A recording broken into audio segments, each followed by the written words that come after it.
United, shall we? Ruben Amorim addressed the fans after the game.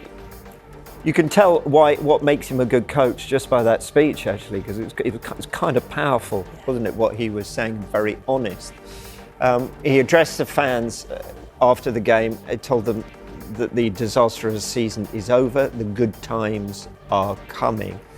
Stephen, from what we saw yesterday, do you believe him?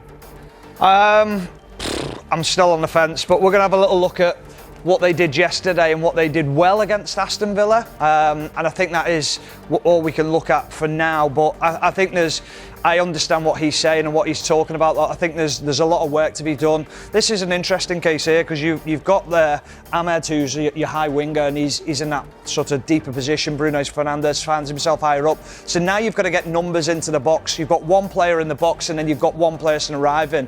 But this has to be better. You've got to get more players into that area. Mason Mount does very well. He's great at timing his run into that area and making sure he gets on the end of things. He's very unlucky with this situation. But you've got to flood the penalty area. So look at the edge of the box now. Your two players, they're hanging off on the edge of the box. You've got two players in the middle. Yes, they get a header in, but there has to be more. You've got to make sure that you're flooding men into the box, or this is the pullback. If that's what you're working on, Mason Mount, again, should do better in that situation. So there's certainly things to be worked on with this system with Manchester United. I feel like they play it quite negatively. I think they can improve on this system if they are to continue playing this way. But they certainly created enough opportunities yesterday within the game to win it. This is what I like as well. Forward pressing, high up the pitch. But this is just... the touch gets away from him, but now he's got a couple of options to pick out. I actually think Mason Mount is the better pass here rather than trying to square it to Højlund. It's a bit more of a difficult pass, but I just think with this guy, Bruno Fernandes, out of possession, I think he has his faults, but in possession, the quality that he has to pick out the two players in the top corner there, that quality of ball, and then Ahmed with the finish, who's been a miss for them at times this season. Manchester United, but are certainly a lot to improve on. You don't finish that low in the league without having to improve. Yeah. Is it as simple as they would have been much better if they'd had a goal scorer in form scoring? I don't think it's that simplistic. I think they probably need to improve in a few areas, but of course that certainly would have made them a better side. There's been so many games this season where we've said the opportunities were maybe there, they just didn't take them, they weren't clinical enough in front of goal.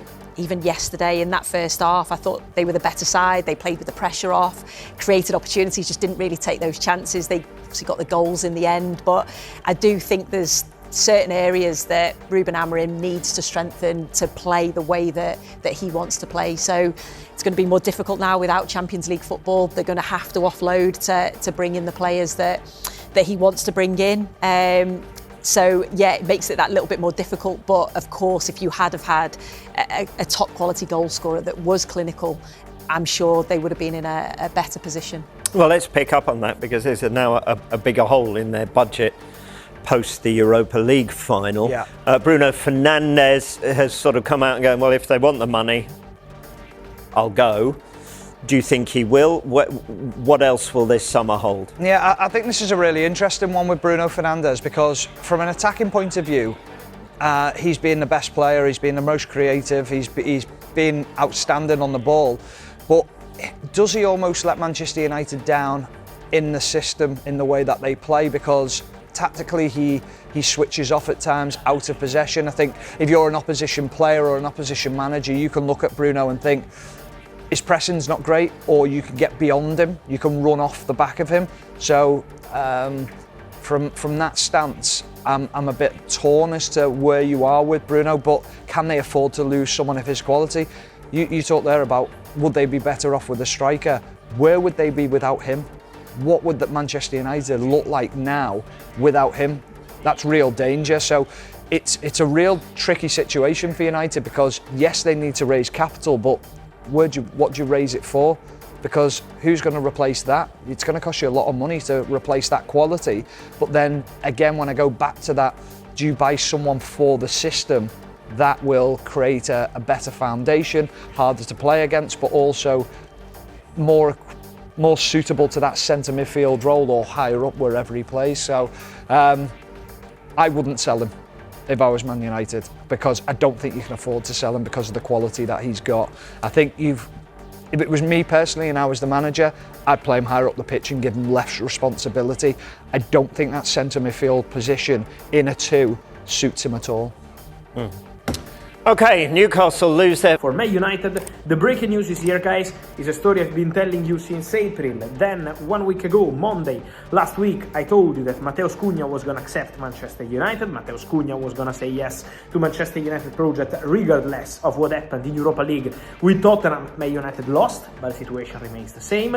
And now, guys, I can tell you, at this time of the night, Mateus Cunha to Manchester United is a here we go. The deal is agreed between Man United and Mateus Cunha. This week is going to be time to exchange all the documents and then sign the contract. So at the moment is a verbal agreement, but the agreement is done. 1 week ago was done with the player. Now everything clarified. 5-year contract with an option for further season. So 2030 plus 1, that's the agreement. Mateus Cunha accepted the project, really tempted by the possibility to play for Manchester United, already had a contact with Ruben Amorim, so Cunha is ready for this move. And Manchester United also made first contact with Wolves to agree on the package of the compensation. The value will be the one of the release clause, £62.5 million paid in installments. So Man United and Wolves will close everything this week.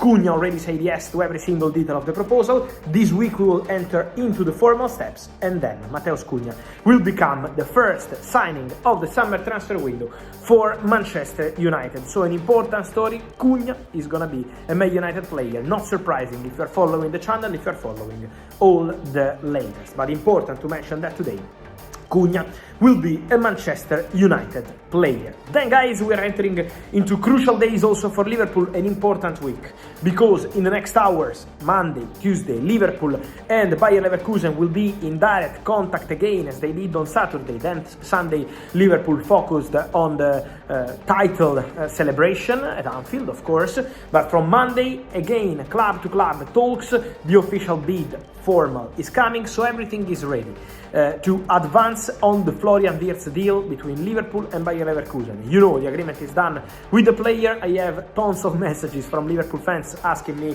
how it's going. Don't worry, it's going very well in terms of conversation. Now it's time to close the deal, but advancing very well.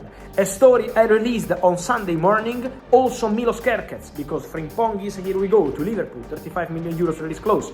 Florian Wirtz, conversations advancing between clubs and agreement done with the player, and then Milos Kerkez. My information, guys, is that Kerkez already has an agreement on personal terms,